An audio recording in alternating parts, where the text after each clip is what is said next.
Protecting your tools is a must, so follow along to make this beautiful, easy chisel pouch for all of your stitching chisels.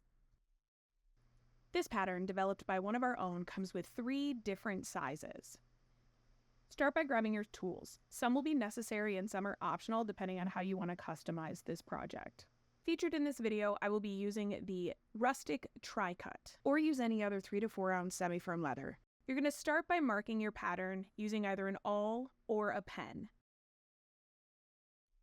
If you're new to leather crafting, it may seem counterintuitive, but please note that we are marking all of these lines on the grain side, not the flesh side. There's a number of different reasons, including visibility, accuracy, etc., but this is how you would normally and should, in general, be marking your patterns when you are cutting them out. Make sure your lines are visible before you start cutting, whatever that looks like for you. For step 2, we'll be cutting out the leather. I'm using a box cutter and leather scissors. You can refer back to our top 10 essential tools for leather crafters. I'll have it linked right here to talk a little bit more about those, but please be advised, you will in most cases need several different types of blades when you are working on a project, depending on the types of cuts you're making. You will also want to make sure to cut a thin strap from some of your scrap. You want this to be at least 24 to 36 inches long. We'll be using it to close the cover of our pouch toward the end of the project. As an optional step, do any edge finishing work that you would like at this point. Next, we'll be installing the grommets. Start by marking the holes with an awl. Please note that while these aren't truly necessary, they will protect the holes in your project and create a much longer lasting piece, so you won't have to recreate it soon after. Punch the holes with the size corresponding to the size of your hardware. Grab the tool setter that lines up with the size of your hardware. Here we're inserting the posts from the grommets through the grain side to the flesh side, and then placing the backing on them into the anvil and push those down with a mallet of your choice.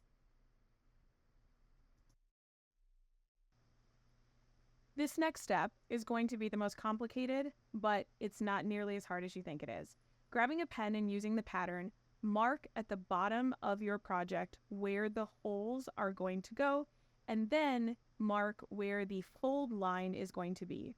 Here I'm just putting some faint pen marks on all of the lines where those are going to be, which we will be using as reference points later when we go to punch. Please be advised that all of these lines that we are currently drawing are not going to be visible. I did make them light, however, you can make them as dark or as easy to see as necessary.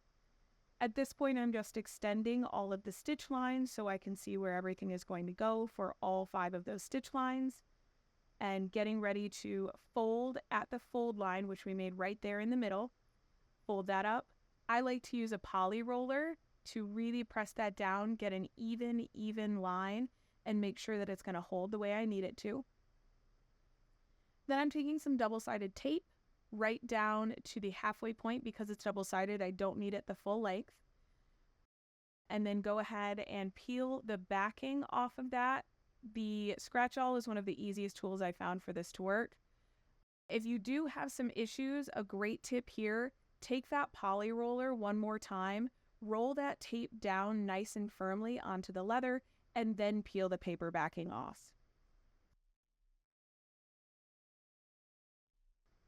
Once you've got those ready to go, go ahead and fold at your fold line once more, lining up the top and bottom and hiding all of the tape behind your tab. I also find it helpful to once more mark where all of our holes and lines are going to go. You have another option at this point when you're sewing the pockets. You can do that by hand, as you can see all of the hand tools that we have shown right here.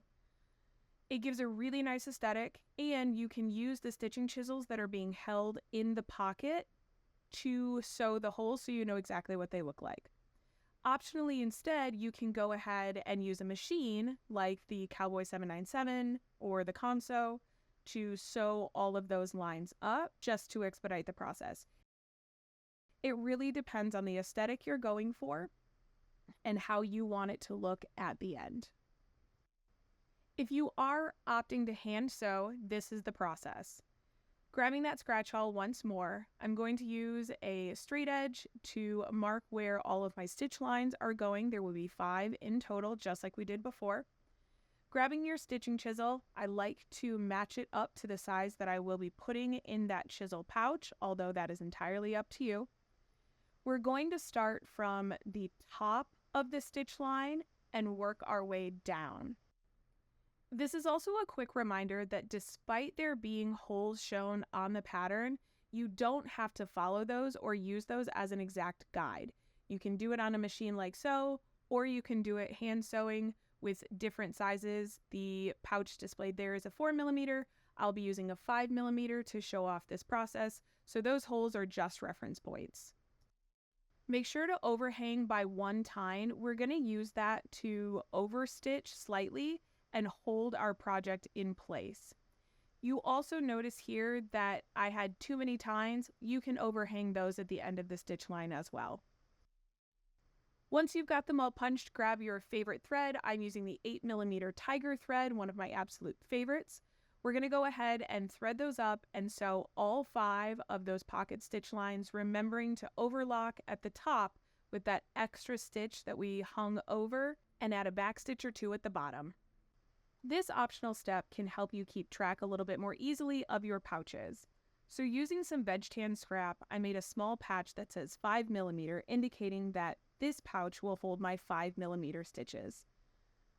I did go ahead and pre-punch the holes into my veg tan, and then once I taped them on, went ahead and re-punched them through my project piece, and then using a saddle stitch, just went ahead and sewed that right on. You can do other things if you wanted to here, but this is a great indicator for the size of the stitches in there and makes it easy to find. Last but not least, we're going to feed the strap that we made earlier through all 4 of the grommet holes. This is a great way to be able to hold your pouch shut, but in addition to that, you can then loop them together or put them on a hook, and then you have all of them together. You can store these with the patches on there that shows you exactly which ones are in there.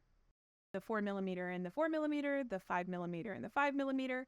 Otherwise, you can go ahead and store other sizes in there too. I'm sticking in a 3mm here. It really is entirely up to you how you organize these and what makes the most sense for you. With that, your project is complete. I hope you guys had a great time. If you have any questions, drop a comment. Otherwise, happy crafting.